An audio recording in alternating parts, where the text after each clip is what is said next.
சுற்றுலா சென்று கொண்டிருந்த போது திடீரென வெடித்த காரின் டயர். 2 சிறுவர்கள் உட்பட 4 பேர் பரிதாப பலி. மலேசியாவில் இருந்து வந்த குடும்பத்தினர் 13 பேர் படுகாயம்.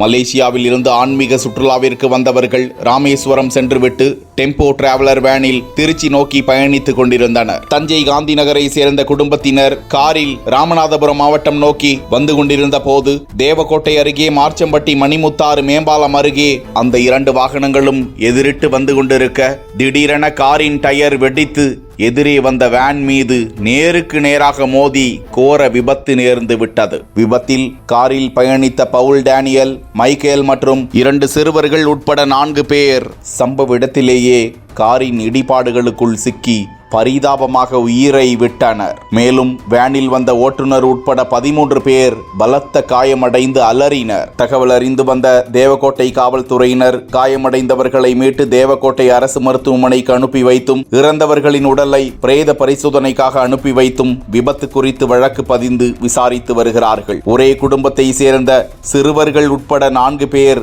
உயிரிழந்த சம்பவம் பெரும் சோகத்தை ஏற்படுத்தியிருக்கிறது.